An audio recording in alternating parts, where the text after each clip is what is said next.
Agora, vamos abrir se querem seguir a leitura ou anotar, apenas não creio que seria apropriado ter um culto sem ler a palavra de Deus e fazer alguns comentários. Se vai ser um culto de cura ou de qualquer tipo. Todos entendemos. Não há visitante entre nós, eu suponho. Mas todos entendemos o que é a cura. Não é nada que alguém faça por você. É o que Deus já fez por você. A salvação é na mesma linha. A única coisa é levar as pessoas a crer que isso é a verdade. E Deus ensina isto em sua palavra e então o prova para aqueles que creem nisto, porque ele disse: tudo é possível aos que creem. Você diz: não há nada impossível para Deus. Você crê nisso? Também não há nada impossível para você, porque tudo é possível aos, Deus é uma pessoa, aos que creem. Está vendo?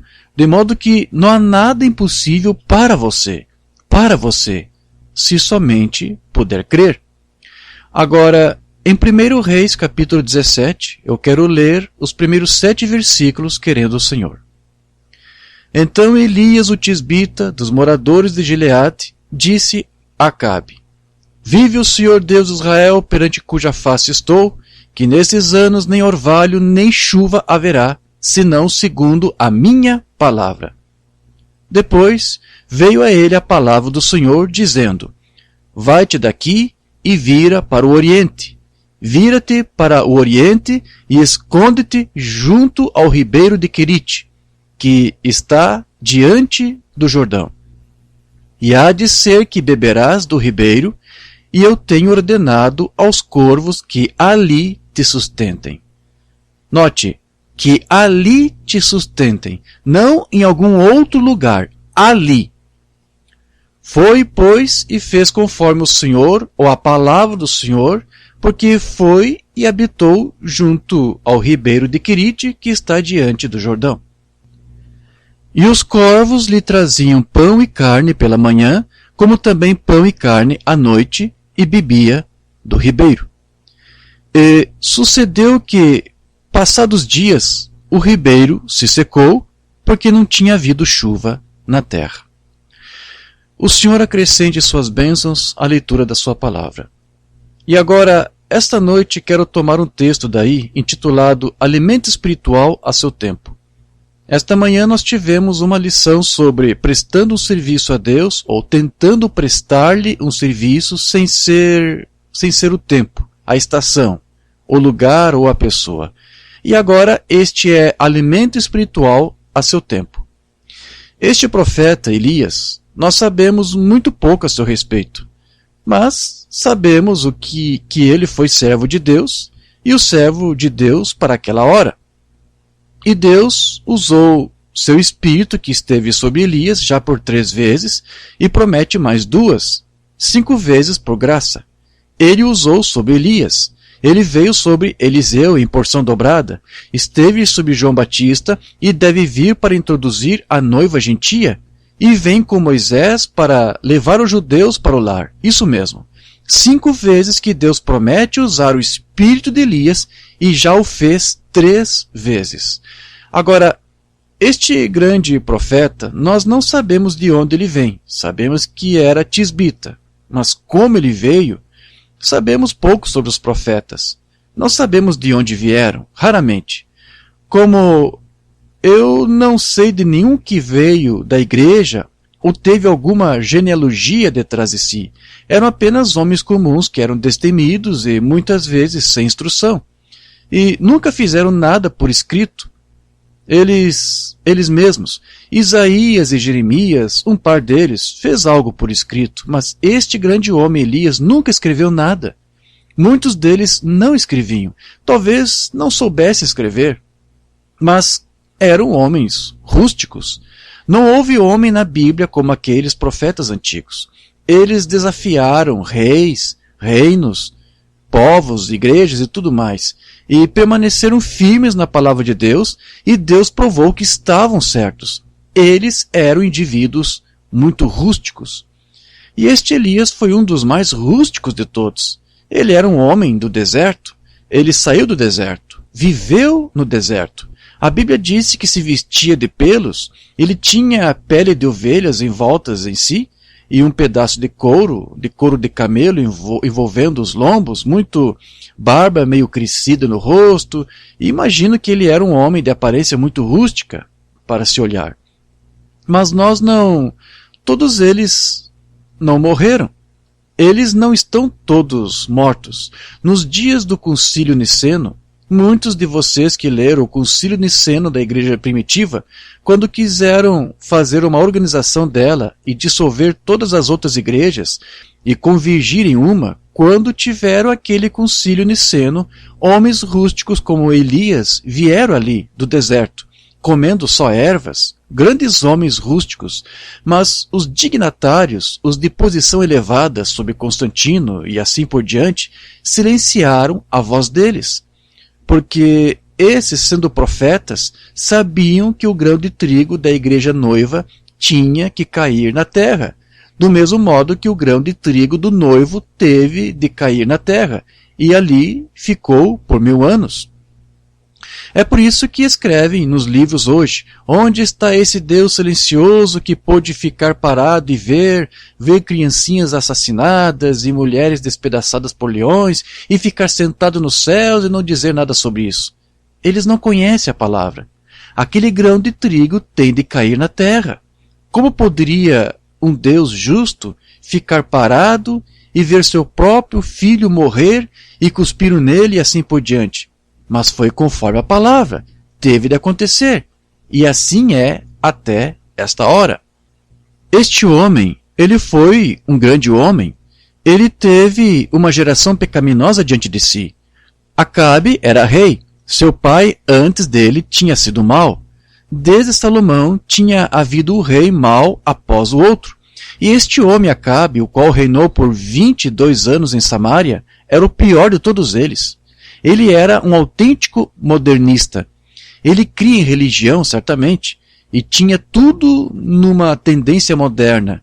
Tinha seus 400 profetas hebreus, todos eles bem instruídos e treinados. Deus lhe enviou um, que era Elias, e ele não creu. Mas Elias, esse tisbita, era um homem do deserto, não um homem polido. Ele era um homem rústico. E certo dia, depois que Acabe tinha pecado tanto que Deus não podia mais suportar, ele falou a Elias no deserto. E aqui veio ele descendo a estrada até Samaria, como frequentemente tenho ilustrado. Talvez a barba branca projetando-se do seu rosto, a careca brilhando ao sol, olhos pequenos estreitados, lá atrás com uma vara na mão, um sorriso no rosto, caminhou direto até o rei de Israel e disse: nem mesmo o orvalho cairá até que eu chame por ele. Deus nos dê homens assim. Veja, homens que sabem o que estão fazendo com assim diz o Senhor. Agora, nós verificamos que antes que ele fizesse isto, Deus o tinha chamado. Deus tinha falado com ele e, portanto, ele não estava com medo de nada. Ele não estava com medo da sua mensagem, de que não aconteceria. Ele sabia que aconteceria. Ele sabia que era conforme a palavra do Senhor, e sabia que ele era o profeta de Deus para a hora. Portanto, quer o rei lhe cortasse a cabeça, ou lançasse na prisão, o que quer que fizessem, não fazia diferença para ele. Ele tinha uma comissão. Assim diz o Senhor, bem na cara do rei. Que pessoa rústica! Mas antes que ele fizesse isto, predissesse esta grande seca, porque Deus não permitirá que o pecado fique sem punição. Tem de haver punição. De que serviria uma lei sem uma punição? De que serviria dizer, é contra a lei passar com sinal vermelho, e nenhuma multa por detrás dela, ou nenhuma punição por trás dela? Não seria lei. De modo que há uma punição para o pecado. E quando Deus faz uma lei, essa lei ela é afrontada, então tem de haver punição para isso. E essa nação violou todas as suas leis. Eles tinham uma grande igreja, tinham o templo, tinham homens instruídos de sobra, tinham profetas por todo o país, tinham escolas deles, produzindo-os como uma máquina, e tinham profetas de sobra. tinham sacerdotes de sobra, tinham escribas de sobra e tinham religião de sobra, mas estavam distantes da palavra de Deus. Deste modo, Deus chamou um homem totalmente de fora de qualquer das suas classes e o enviou com o assim diz o Senhor. E note como ele cuida dos seus. Antes que enviasse este profeta com a mensagem, ele disse: Elias, vai e dize estas coisas ao rei Acabe. E agora, quando o fizeres, foge dele rápido, porque prepararei um lugar para tu ires durante a seca. Eu vou cuidar de ti, Elias, se tu apenas pregares a minha palavra, fizeres exatamente o que eu te digo para fazer. Agora, eu vou tipificar este grande ministério esta noite, de Elias e a época de Elias, com a hora em que estamos agora. Eu creio que é um tipo perfeito. Eu penso nas nações, se nós tivéssemos tempo para relatar, mas quero dedicar bastante tempo à fila de oração. Assim, se pudéssemos relatar e ver, Israel tomou a Palestina na mesma base em que nós tomamos estes Estados Unidos. Nós entramos nestes Estados Unidos e forçamos os ocupantes, que eram os índios, a ceder terreno e possuímos a terra. E assim entrou Israel na Palestina, sob a liderança de Josué, sob Deus, e forçou os ocupantes a ceder terreno e tomou a terra. E seus primeiros reis foram homens poderosos, Davi, Salomão e grandes homens. Nossos primeiros presidentes foram grandes homens, Washington, Lincoln e assim por diante. Então, finalmente, os presidentes ou os reis foram ficando mais corruptos o tempo todo. E finalmente terminaram com este Acabe. O tipo exato, típico do nosso dia. E o povo tinha se tornado tão moderno que não queria escutar a verdadeira palavra do Senhor. E você pode imaginar, num povo moderno como aquele, qual a impressão que um servo de Deus, verdadeiro e genuíno, passaria para eles. Ora, ele está louco, ele não está no seu juízo normal, não poderia haver tal coisa. Eles eram religiosos, muito religiosos. Eles tinham homens sinceros, tinham pessoas sinceras. Eles eram muito religiosos. Assim, ele sabia ser necessário mais do que apenas uma teologia habitual, mais do que qualquer mensagem habitual, mais do que apenas pregar a palavra para fender seus corações empedrados. Ele sabia ser necessário o assim diz o Senhor para enviar esse juízo sobre aquele povo, de modo que ele sabia disso quando saiu com o assim diz o Senhor. E era o assim diz o Senhor. Desprezar aquilo era juízo. Nós vemos isso em nosso dia também. Nós vemos isso em qualquer dia. Nada resta senão juízo quando se ultrapassa a linha da misericórdia. Agora, aquele tipo ali, com que eu vou tipificar Elias com a igreja hoje, a igreja de hoje, pouco antes do juízo, ele recebeu esta mensagem. Elias, ele representou, recebendo cuidados do natural, seu alimento natural, porque não ia chover agora, conforme a palavra de Deus, por 3 anos e 6 meses, ou até que Elias chamasse por isto. A hora em que disseres, Elias, aqui será. Portanto, ele caminhou até o rei e disse: nem mesmo cairá orvalho até que eu chame por ele. Essa é uma carga e tanto, não é? Uma mensagem e tanto. E agora, nós vamos tipificar isso com a seca espiritual de hoje. Agora, todos sabemos, todos estamos bem conscientes de que há uma grande seca espiritual na terra hoje, espiritualmente falando. E, sabe, isso foi predito pelos profetas, que seria pouco antes da segunda vinda de Cristo. Disse: virá uma fome na terra, e não será só de pão, mas de ouvir a palavra de Deus. E esse dia é agora. Ouvir a verdadeira palavra de Deus.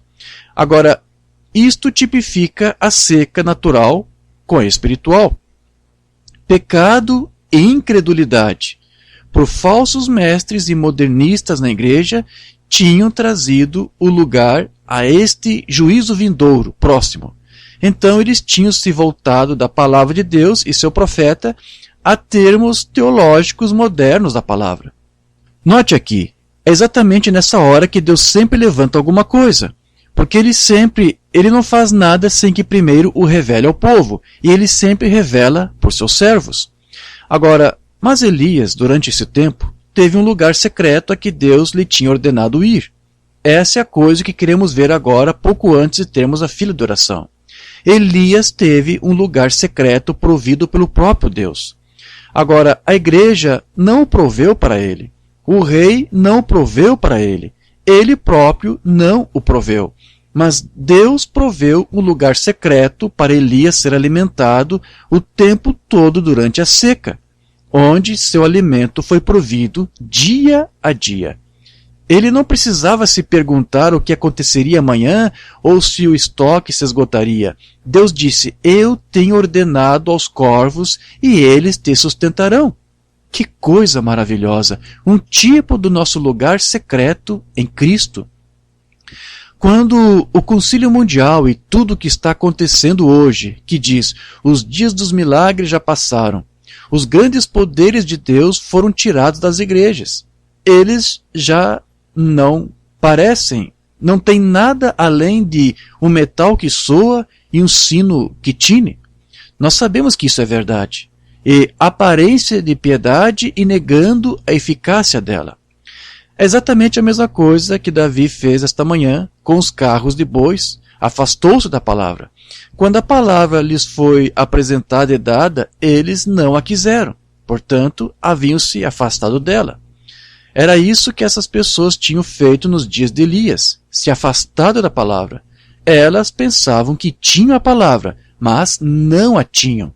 Assim, note então durante o tempo em que ele ia punir os incrédulos, ele preparou um caminho para o crente. A mesma coisa que ele faz toda vez.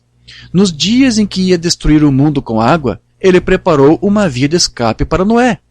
Nos dias em que ia submergir o Egito, ele preparou uma via de escape através do mar para o seu povo.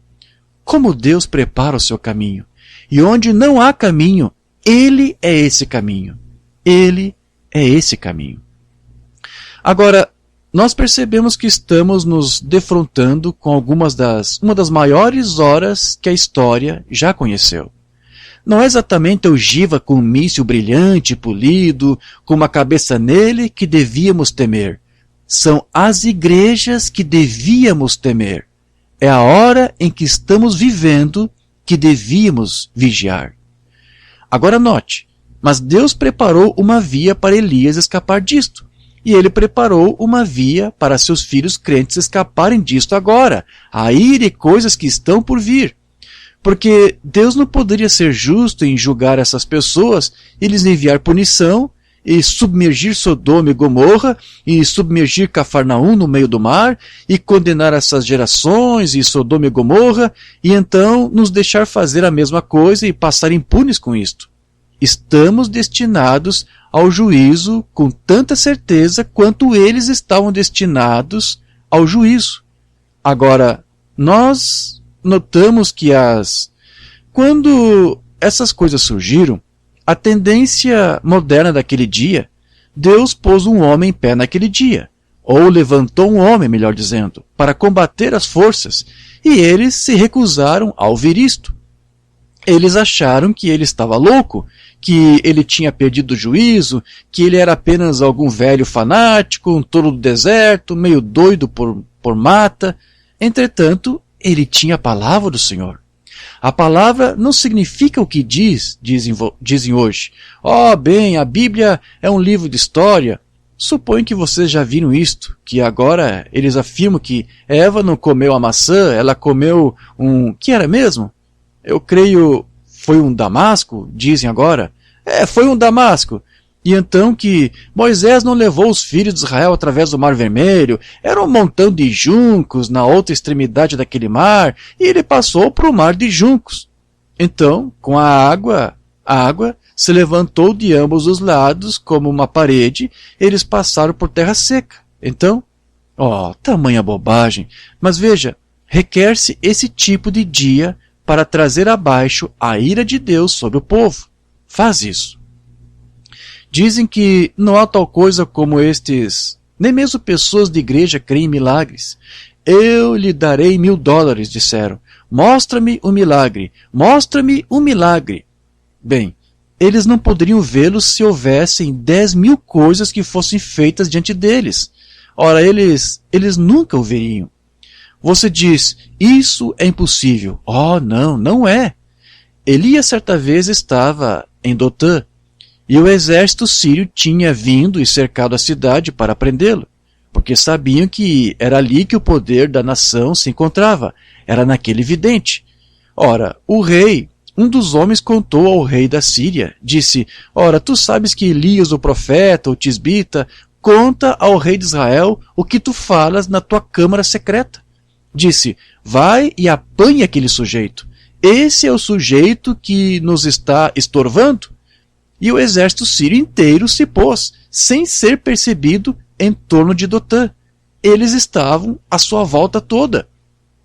E Geazi, o servo do profeta, despertou e disse, meu pai, os exércitos estão à nossa volta toda aqui, estamos completamente cercados. Ele disse, ora, há mais conosco do que com eles.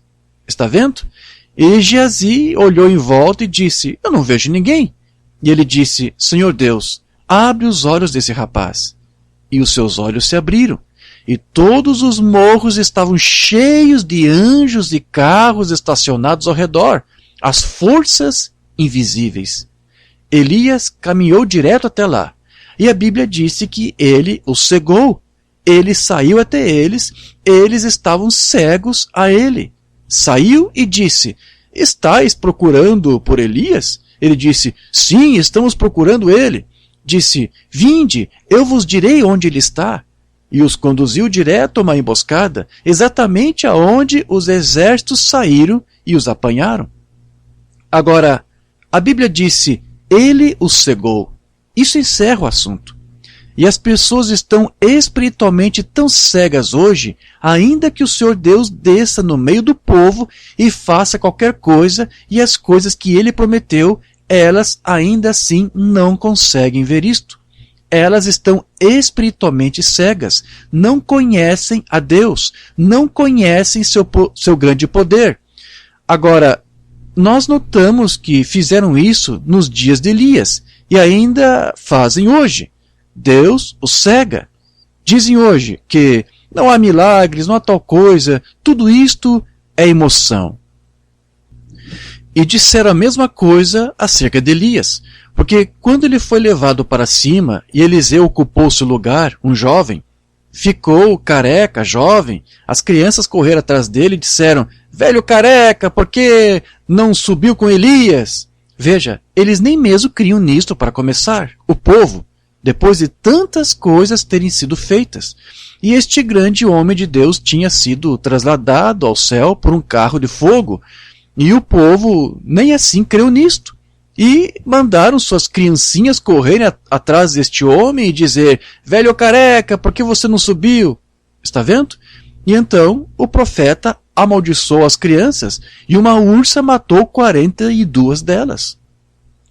Agora note, hoje, como aconteceu então, eles põem sua própria interpretação na palavra. Agora, se querem fazer isto, fica a critério deles, mas tentam nos fazer crer nisto. A Bíblia disse que esta palavra de Deus não é de particular interpretação. Deus faz sua própria interpretação. Deus confirma a sua palavra, e essa é a interpretação dela. Como muitas vezes disse, ele disse no princípio, haja luz, e houve luz. Isso não precisa ser interpretado. Aconteceu. Ele disse, uma virgem conceberá, e ela concebeu. Ele disse que derramaria o seu espírito, e ele derramou. E disse, nos últimos dias, e as coisas que ele faria, e está fazendo. Isto não precisa de nenhuma interpretação. Deus está fazendo sua própria interpretação. Não importa o que os homens tolos digam, isso não detém a Deus nem um pouquinho. Quando Jesus esteve na terra, ele teve tanta incredulidade com que contender quanto nós temos hoje, e talvez mais. Mas isto não o deteve. Ele prosseguiu realizando e cumprindo o seu dever, e Deus confirmando tudo o que ele fazia. Ele disse: eu não sou por mim mesmo. Meu Pai e eu somos um. Ele habita em mim. Não sou eu que faço as obras, é o Pai que habita em mim. E se não faço suas obras, então não me acrediteis. Mas se faço as obras e ainda assim não podeis crer em mim, crede nas obras. Está vendo? Em outras palavras, eles: examinai as Escrituras, ele disse, porque ali é onde cuidais ter a vida eterna. É por conhecer as Escrituras. E as próprias Escrituras de mim testificam. Amém! Que afirmação! São elas, as Escrituras, que vos dizem quem eu sou, Jesus disse. E são as Escrituras que lhe dizem a hora em que estamos vivendo. E as coisas que você vê serem feitas são o próprio Deus entre o seu povo. Nada pode ressuscitar os mortos, exceto Deus. Nada pode fazer as coisas que ele está fazendo agora, exceto ele. Porque a Bíblia disse: ele é o mesmo ontem, hoje e eternamente. Agora, nós vemos essa tendência moderna das pessoas, então. Os dias já passaram, não há tal coisa como milagres, as pessoas estão todas emocionalmente estimuladas. Escutem a esse Elias, o profeta, clamar contra eles e seus teólogos. Note, ele falou como se fosse o próprio Deus. Elias falou como se fosse o próprio Deus. O orvalho não cairá do céu até que eu chame por ele. Amém? Sim, Senhor. O profeta tinha estado por tanto tempo na presença de Deus. Os profetas do Antigo Testamento, ou de qualquer época, viviam na presença de Deus até se tornarem a palavra. A mensagem deles era a própria palavra. E lembre-se, ele disse: assim diz o Senhor.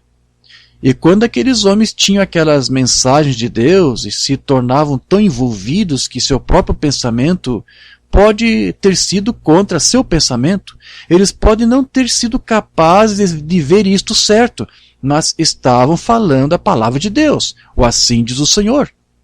Não haverá chuva alguma até que eu chame por ela. Que declaração! Ele tinha estado na presença de Deus e sido vindicado tão perfeitamente. E lembre-se, isso também segue Amós 3:7. O Senhor Jeová não fará coisa alguma sem que primeiro revele aos seus servos, os profetas. Disse: não cairá chuva alguma. Eles riram dele, pensaram que estava louco. Esse fanático! Mas veja, ele tinha assim diz o Senhor, de que não ia chover. E Deus, antes que ele fizesse isso, revelou isto a Elias, seu servo. E ele foi um profeta aprovado e vindicado, de modo que o povo devia ter se arrependido. Mas, ao invés disso, riram dele e disseram: nós temos chuva de sobra, os reservatórios estão cheios, os rios estão fluindo bem. A Bíblia disse que não houve nem mesmo orvalho por 3 anos e 6 meses. Todos os ribeiros e as águas se secaram, por toda parte. Isso não foi esse homem. Foi Deus falando através desse homem. Esse foi o eu que foi. Nós sempre sabemos. Assim nós verificamos que quando um homem vem, enviado de Deus, ordenado de Deus, com o verdadeiro assim diz o Senhor, a mensagem e o mensageiro são uma e a mesma coisa. Porque ele é enviado para representar o assim diz o Senhor, palavra por palavra, de modo que ele e sua mensagem são a mesma coisa. Um homem denominacional, sob patrocínio denominacional, ele e a igreja são um. Um teólogo sob teologia, feita por alguma denominação, ele e sua mensagem são um. Igreja de teologia, um teólogo, corretamente. Então, quando o homem vem com assim diz o Senhor, ele e a mensagem são um. E quando Elias veio com assim diz o Senhor, ele e sua mensagem se tornaram um. Do mesmo modo que Jesus, quando veio, ele foi a palavra. São João 1. De modo que a palavra de Deus e o mensageiro da era são a mesma coisa, o tempo todo. Isso mesmo. Jesus foi a palavra que foi profetizada. Ele foi o que os profetas disseram que aconteceria. Uma virgem conceberá e dará à luz este menino. Lá atrás, um princípio, Deus lhes disse, Disse: a semente da mulher ferirá a cabeça da serpente, e ela lhe ferirá o calcanhar. Todas essas profecias tinham sido dadas. Davi chorando, todos os demais profetas no decorrer das eras, falando dele. Ele foi essa palavra manifestada. Aleluia! Agora, estão vendo aonde estou tentando chegar? Eu falei com vocês com bastante clareza esta manhã. Vocês não veem a autoridade do Deus vivo na igreja viva, a noiva? Os enfermos são curados, os mortos são ressuscitados, os paralíticos andam, os cegos veem, o evangelho sai em seu poder, porque a mensagem e o mensageiro são a mesma coisa. A palavra está na igreja, na pessoa. A palavra de Deus estava em Elias quando ele caminhou até lá com o assídio do Senhor e disse: não vai chover. Isso não foi o Elias, foi Deus em Elias. Eu disse muitas vezes, como a senhora da ciência cristã que me disse certa vez, eu contei muitas vezes acerca disso. Ela disse: Sr. Branham, o senhor se vangloria demais de Jesus? Eu disse: espero que essa seja a única coisa pela qual tenha de responder. E ela disse: o senhor tenta fazê-lo divino? Eu disse: ele foi divino. Disse: ele foi profeta, ele foi um bom homem, mas não foi divino. E eu disse: bem, mostre-me uma escritura que diga que ele não foi.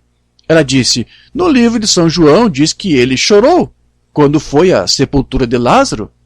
Bem, eu disse, certamente que ele chorou. Ele foi tanto homem quanto divino. Ele foi homem chorando, mas teve de ser Deus para ressuscitar os mortos. Certo? Eu disse, ele foi homem, faminto, mas foi Deus alimentando 5.000 com 2 pãezinhos e 5 peixes. Isso mesmo. Ele foi homem dormindo na parte de trás de um barco, mas foi Deus nele que pôde aquietar as águas. Por quê? Ele e sua mensagem eram um. Ele disse, eu e meu Pai somos um. Meu Pai habita em mim. Ele foi a plenitude da divindade corporalmente. Eu penso que foi tão impressionante outro dia, quando eu estava trazendo as 7 eras da igreja. Para começar, eu não consegui entender Jesus ali em pé com aquele branco sobre si, daquela maneira. Dizia, seu cabelo era branco como a lã. Eu não conseguia entender como um homem de 33 anos estaria branco como a neve. Eu telefonei para um bom teólogo pentecostal, um bom e prezado amigo. Bem, foi o irmão Jack Moore. Ele é um homem talentoso e inteligente. Ele disse, irmão Branham, aquele foi Jesus glorificado. Essa era a sua aparência após ter sido glorificado. Não, eu não podia crer nisso. Não. E eu disse, bem, irmão Moore, obrigado. Eu entrei no quarto ali e me pus a falar com Deus. Eu consultei minha concordância para levá-lo de volta a Daniel, onde disse, e veio a um seu de dias, cujo cabelo era branco como a lã. Eu disse, Senhor, eu não sei o que dizer, e tenho a responsabilidade. Agora, isso foi antes dos... E lembre-se, antes dos 7 selos serem abertos, cerca de 1 ano ou mais antes, eu estava orando ali. Senhor, o que foi isto? E olhei em pé diante de mim, e ali se encontrava um homem e era juiz, e estava usando uma peruca branca. Os antigos juízes dos dias antigos costumavam usar uma peruca branca para mostrar que eram uma autoridade suprema. E então, quando vi Jesus com a peruca branca, eu disse que isto apenas vindicava a verdade que conhecemos, que ele é a autoridade suprema. Deus testificou a mesma coisa no Monte da Transfiguração e disse, este é o meu filho amado, escutai-o, a autoridade suprema. Então, lá atrás, no começo dos 7 selos, quando aqueles 7 anjos desceram naquela forma de pirâmide, se puseram ali e me disseram para retornar aqui e falar sobre aqueles 7 selos. E ele estaria comigo. Ele me mostraria o que eles eram, as coisas perdidas. Eu sempre pensei que isso estivesse selado na parte de trás do livro e fosse algo que não estivesse escrito no livro, Mas resultou que foi dado a conhecer que ele não pode fazer isso. Não é algo que está escrito no livro. É algo que esteve oculto no livro. Porque qualquer que tirar uma palavra dele ou acrescentar uma palavra a ele, deste modo, é um mistério que esteve no livro nestas 7 eras da igreja. Cada uma delas produziu um mistério. Tudo acerca de batismo em água e estas outras coisas com que eles se atrapalharam por tanto tempo. Então, quando eles subiram, os grandes observatórios desde a Califórnia até o México, sobre o Tucson, por toda parte, tirando a foto disto, foi uma visão misteriosa. O irmão Fred Sotman ali, sentado bem ali atrás, e eu, o irmão Gene Norman, ali de pé presente quando isso subiu, eles tiraram a foto. Ainda não sabem o que dizer acerca disto. Aqui, faz algum tempo, todos diziam, olha aqui, isto parece assim, e aquelas asas de anjos, como elas estão dobradas ali. Certo dia, virando para a direita, olhando, ali estava Jesus Cristo tão perfeito quanto Hoffman o retratou. Encontrava-se ali, de peruca branca, olhando em direção à terra, mostrando que ele é a autoridade suprema. Os céus o declaram, a Bíblia o declara, a mensagem o declara. Tudo de igual modo. Autoridade suprema. De peruca branca. Vê-se sua barba preta embaixo. Muitos de vocês viram a foto. Nós a temos ali atrás. Apenas vire-a para a direita, de lado. Olhe para ela. Ali está ele, tão perfeito quanto se tivesse tirado a foto dele. Estavam olhando para ela do ângulo errado. Tem de se olhar para ela no ângulo certo. E só o Senhor Deus pode revelar qual é o ângulo certo. Vire-a para a sua direita e olhe para ela. Ali está ele, tão perfeito quanto se tivesse sido fotografado lá em cima. A primeira vez que o vi, ele parecia a cabeça de Hoffman. Nunca tinha visto isso antes, e no tabernáculo de Billy Sunday, anos mais tarde, eu a vi. Minha casa nunca esteve sem um desses quadros desde então. Então, aqui nos céus, dizendo que o próprio Deus que eu vi nesta visão aqui, só um rapazinho aqui onde essa escola se encontra, ele tinha essa aparência. E aqui nos céus, 33 anos mais tarde, declarou isto, que é a verdade. Essa é a sua aparência, não algo místico da ideia de alguém. Como no Vaticano eles têm um Cristo retratado lá, com um pequeno círculo branco de barba, ou um círculo de barba ao redor do queixo, com cerca de meia polegada, vai em torno da parte de cima da sua boca e assim, e chamam isso de Cristo. Isso me faz lembrar de um artista grego que vi certa vez numa antiga catedral, mostrando qual era a aparência de Adão e Eva. Eles pareciam bestas ou algo assim. É isso que a mente carnal pode entender de alguma coisa espiritual. Eu creio que Adão foi o homem mais vistoso que já viveu, e Eva foi uma mulher perfeita sob todos os aspectos. Agora, mentes carnais envolvem a coisa em suas próprias ideias. Então Deus envia e revela a coisa pelo seu poder. Foi exatamente isso que aconteceu aqui nos dias de Acabe. Agora, nós verificamos que Elias pôde dizer isso porque a mensagem da hora e a palavra de Deus, o mensageiro, a mensagem, a palavra, era exatamente a mesma coisa. O profeta, a palavra, a mensagem, mensageiro, mensagem, a mensagem eram a mesma coisa. Jesus disse, se não faço as obras que de mim estão escritas, então não acrediteis em mim. E isso é bom. Todo homem e sua mensagem são um. É por isso que hoje não creem em fazer obras de Deus, porque não aceitam a mensagem de Deus, não creem na mensagem. Mas, para aqueles que creem na hora de Deus, em que estamos vivendo, estas coisas são alimento escondido. Pense somente, Deus o escondeu de tal modo que olham direto para ele e não veem.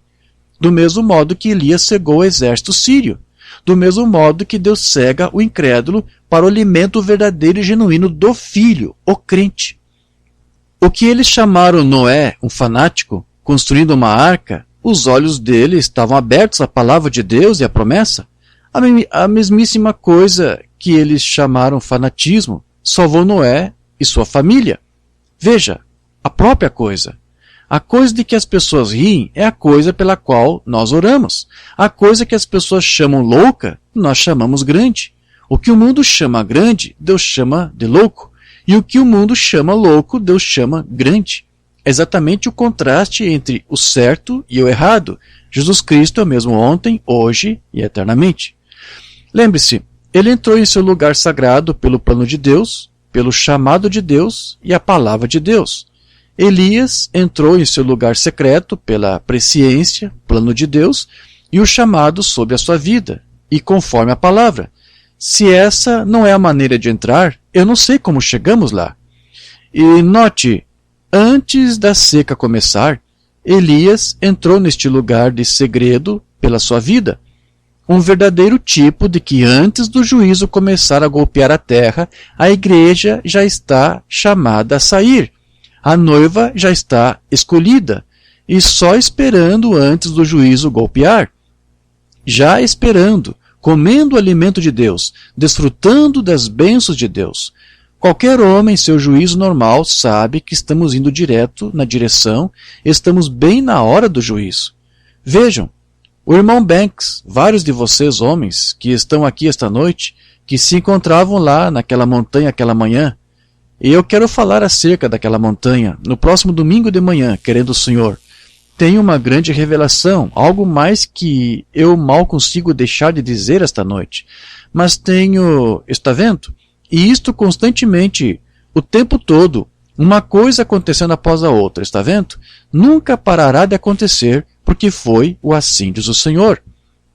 Cada um de vocês aqui, milhares e milhares na fita, me ouviram ficar de pé e dizer, assim diz o Senhor, será assim e assim.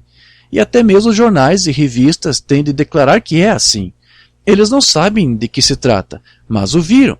Não sabem o que é, mas o viram, tornando a palavra exatamente a verdade. Nós nos encontrávamos aqui no rio, aquele anjo do Senhor desceu aquele dia, 33 anos, ou foi em 1933, desceu e falou as coisas que ele fez. Saí e muitos homens que se encontravam lá na margem disseram, o que significou isso, Billy? Eu disse, isso não foi para mim, isso foi para vocês. Eu creio, vocês não. E simplesmente continuei andando. Então o pastor me disse, ele disse, quer dizer que você, com uma instrução de 3ª série, há de ir ao mundo inteiro e orar por monarcas e potentados e reis e tais? E, disse, esqueça isto. Eu não pude esquecer isto. Estava gravado no meu coração. Agora, aqui, 33 anos mais tarde, tudo o que ele disse aconteceu perfeitamente da maneira que ele disse que faria. Ele é Deus e não pode falhar. Ele sempre cumpre a sua palavra. Ele nunca duvide dela. Agora note, ele entrou pelo plano de Deus, presciência, chamado de Deus, e a palavra de Deus, e entrou antes da seca se estabelecer. Agora, nós sabemos que o juízo está prestes a cair. Encontrando-se no monte aquele dia, o irmão Banks Woods, aqui de pé, nós estávamos caminhando o morro acima. Talvez eu cite isso de novo, de modo que edifique sua fé para esta fila de oração, que está para acontecer nos próximos 10, 15 minutos. Eu caminhava um pouco à frente do irmão Banks. Ele estava... Eu acho que ele tinha deixado a irmã Ruby quando ela estava enferma, e vindo atrás de mim, eu notei o seu rosto vermelho. Eu olhei para trás. Achei que o morro estava um pouco fatigante para ele subir, de modo que reduzi a marcha. Bem naqueles desertos, morro acima assim, bem onde os anjos do Senhor apareceram. Nós estávamos indo direto naquela direção então, onde eles tinham aparecido alguns meses antes. E enquanto subi o morro, o Espírito de Deus, quando me virei, olhei para o topo da montanha. Ele disse, apanhe essa pedra e diga-lhe, assim diz o Senhor, você verá a glória de Deus nas próximas horas. Eu apanhei a pedra e disse, irmão Banks, não sei porquê. Joguei-a para o ar e disse, assim diz o Senhor, o irmão verá a glória de Deus. Ele disse, isso foi com respeito a Ruby? Eu disse, não creio que tenha algo a ver com os irmãos Banks ou Ruby, um dos dois. Creio que isto só estava dizendo, assim diz o Senhor, algo vai acontecer. E na manhã seguinte, quando nos encontrávamos ali, muitos dos homens, não sei quantos estão sentados aqui agora, havia 12 ou 14, 15 de nós sentados ali. De repente, um ministro caminhou até mim e disse, irmão Branham, ele disse, meu nome é fulano de tal, disse, eu fui um dos seus patrocinadores na Califórnia. Eu disse, prazer em conhecê-lo, senhor. Douglas McHughes. Ele disse, Eu disse, prazer em conhecê-lo. Apertei-lhe a mão. Ele disse, bem, agora quero lhe fazer uma pergunta. Disse, Roy Robertson, administrador aqui, irmão Woods, Terry, Billy e o irmão McNally, e não sei quem eram todos que se encontravam lá. Ele disse, quero lhe fazer uma pergunta. Ele disse, o senhor sempre lhe dá visões assim? Eu disse, sim, irmão, mas venho aqui para me afastar um pouco disso, para descansar. E olhei em volta assim, e vi um médico corpulento olhando para ele. Disse, reverendo McHughes, esta alergia no seu olho logo irá cegá-lo. Eu mediquei por 2 anos, eu não posso fazer nada sobre ela. E eu me virei para ele. Disse, o motivo pelo qual o irmão me perguntou isso, seu médico lhe disse, o outro dia, que essa alergia estava no seu olho. Estava no meio-dia, cerca de 11 horas, e ele estava usando óculos de sol. Eu disse, a razão, o irmão não está usando isso porque seja o sol, é por causa do seu olho. Ele lhe disse que o irmão ia perder esse olho. Ele começou a chorar e disse, isso mesmo. Eu me virei para caminhar novamente, estava com uma pá na mão, e eu olhei. Eu o vi ali de pé, olhando para mim, seus olhos simplesmente tão brilhantes. Eu disse, mas assim diz o Senhor, o irmão não vai perder esse olho. Estive caçando com ele este último outono, ele podia ver melhor que eu ou que qualquer um da turma. Ele nunca... E eu vi uma senhora idosa abaixar a meia e erguer o lado da saia. Ela disse, filho, se vir o irmão Branham, diga-lhe para orar pelos meus pés. E eu olhei ali, e pequenos, pareciam tumores sobressaindo nos seus pés por toda parte. Eu disse, sua mãe é uma senhora de cabelo grisalho. Meu filho, veja, ela lhe disse antes do irmão partir, que se o irmão me visse, para me pedir para orar pelos seus pés. Ela tem como que pequenos tumores sobressaindo por toda parte nos pés. Ele quase desmaiou. Disse, essa é a verdade. Eu disse, diga-lhe para não se preocupar, tudo estará bem. Comecei a caminhar por ali, então ouvi a voz de Deus falar e disse, saiam do caminho rápido. Roy Robertson ali de pé, sabendo que ele era um veterano de guerra, eu pus a mão no seu ombro e disse, irmão Roy, esconda-se tão rápido quanto possa. Disse, o que há? Eu disse, saia do caminho, esconda-se. E só comecei a caminhar por ali, larguei minha pá, me virei, tirei o chapéu, e aqui veio ele, a glória de Deus, caindo no redemoinho que despedaçou o lado da montanha daquela maneira, e fez um estrondo e sacudiu o lugar daquela maneira, cortou o topo dos arbustos e apenas cerca de 3 ou 4, 5 pés acima da minha cabeça. Voltou como um funil daquela maneira, deu um estrondo novamente e aqui veio 3 vezes. Então, quando partiu, a 3ª vez, o irmão Banks veio e disse, era disso que o irmão estava falando? Eu disse, sim. Disse, o que foi isto? Eu disse, Deus aparece em redemoinhos. Eu não sabia se ele queria que eu dissesse às pessoas ou não. Então, segui adiante e orei um pouco. Então, ele me disse que podia lhes contar. Eu disse, é o juízo caindo na costa oeste. Olhe para ela hoje. Veja o que aconteceu algumas horas depois daquilo. O Alasca afundou. E agora a coisa toda está afundando. Estamos entrando no juízo. A misericórdia foi rejeitada.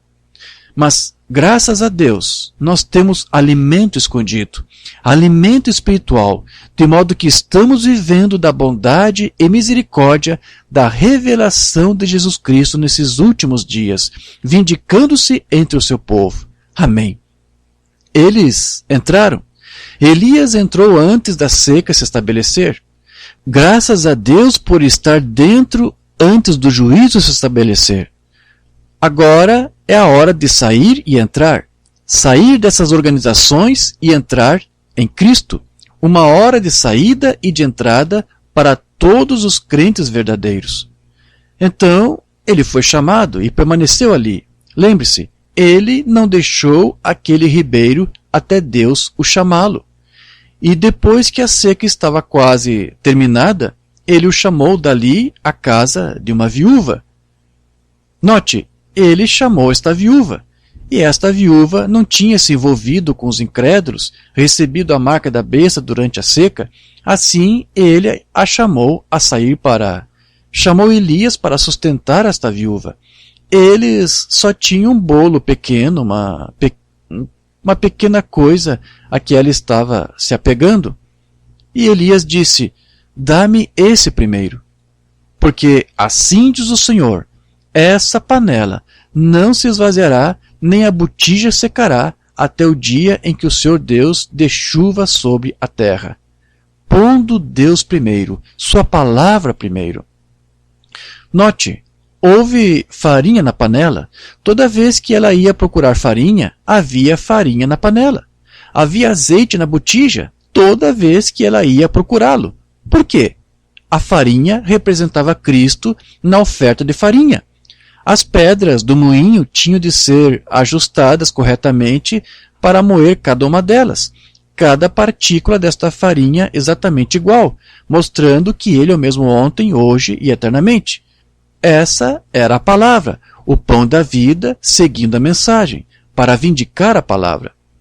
Assim é hoje, amigos. Assim é hoje, que o pão da vida, do qual os filhos comem, segue a mensagem de Deus, para sustentá-los durante o tempo da seca. E se ele se encontrasse na nossa presença hoje? E se ele se encontrasse na nossa presença agora mesmo? Ele agiria e faria exatamente como fez nos dias em que esteve em carne aqui na terra. A noiva é parte do esposo. A igreja é igual a Cristo. Também fareis as obras que eu faço. E é a palavra que fez isto. Ele nos disse que também faríamos as coisas que ele fazia. Nós notamos aqui novamente que se a palavra está em nós e veio a nós, como veio a Elias naquele dia, ela fará a mesma coisa que ele fez. Ele se alimentaria das coisas secretas de Deus, as quais estão escondidas do mundo. Novamente isto torna a mensagem e o mensageiro como um. O alimento espiritual está pronto e está a tempo agora. E cada um de vocês pode ter esse alimento se o desejar, se está disposto a safar-se de toda a incredulidade desta hora, se está pronto a entrar em Cristo, entrar na sua promessa. E lembre-se das suas promessas. Em Malaquias 4, Lucas 17:30, também São João 14:12, e quantas escrituras mais a mencionar, João 2:38, tudo o que ele faria, ou João 2:28, melhor, o que ele faria nesses últimos dias. E como o profeta disse que haveria luz nesses últimos dias, como isto operaria, o que isto faria, todas as escrituras apontando para estes últimos dias. E isso é Cristo. Se puder se esconder nisso agora, nesse lugar secreto, você pode comer e ver a bondade e a misericórdia de Deus. Se está enfermo, a cura ali. Lembra-se de quando Elias mais tarde tinha mandado descer, depois daquela oferta de farinha que ele teve, Cristo, e sustentou a casa da viúva com ela? Note mais tarde quando ele mandou descer fogo dos céus e assim por diante, e provou o seu envio de Deus, o espírito do profeta.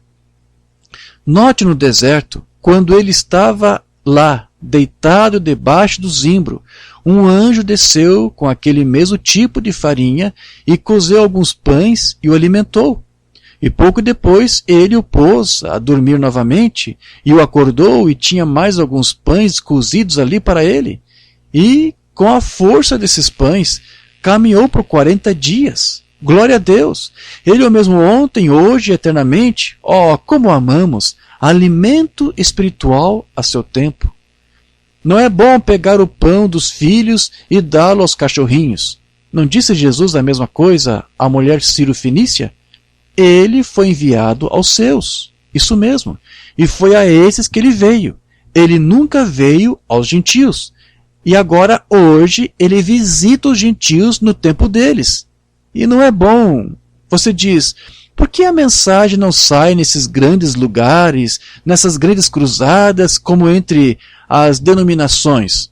Não é o alimento deles. Não é o alimento da igreja, que assim se chama. É o alimento da noiva. É alimento espiritual a tempo. Isto lhes causaria mal-estar. É pesado demais para eles, está vendo? Você não pode fazê-lo, mas para os filhos é pão, é vida, é Jesus Cristo o mesmo ontem, hoje e eternamente.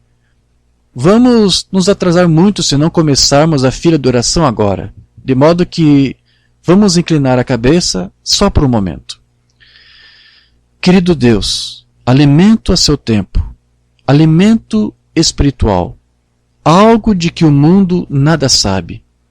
Como ouvimos Nosso Senhor dizer aquela noite, ou aquele dia lá em Samaria, o mesmo lugar a que Eliseu caminhou e disse, ora, o orvalho não cairá até que eu chame por ele. Eis que se encontrava Jesus ali, contando aos seus discípulos. Disseram, mestre, por que não comes? E ele disse, tenho alimento que não conheceis. Verdadeiramente, Senhor, o alimento dele era fazer a vontade de Deus, ver as obras de Deus manifestas em sua hora. Ele estava ali para cuidar que fossem feitas. Eu nada faço, a não ser que meu Pai primeiro me mostre. O que o Pai me mostra, isso faço. E Pai, assim é hoje. A igreja, o verdadeiro crente, o corpo de crentes, tem acesso ao alimento espiritual, do qual os nominais nada sabem. O mundo nada sabe deste alimento, Pai, mas tua igreja, teu povo, a noiva do teu filho, o ama. Nós temos acesso à cura do nosso corpo quando os médicos falharam. Temos acesso a isto. É um dos alimentos de Deus que Ele deu à sua igreja. E prometeu isto nos últimos dias a seus filhos crentes. Pai, ajuda-nos a ser filhos crentes, porque tudo é possível para os crentes. Concede isso, querido Deus. Nós o pedimos em nome de Jesus. Amém.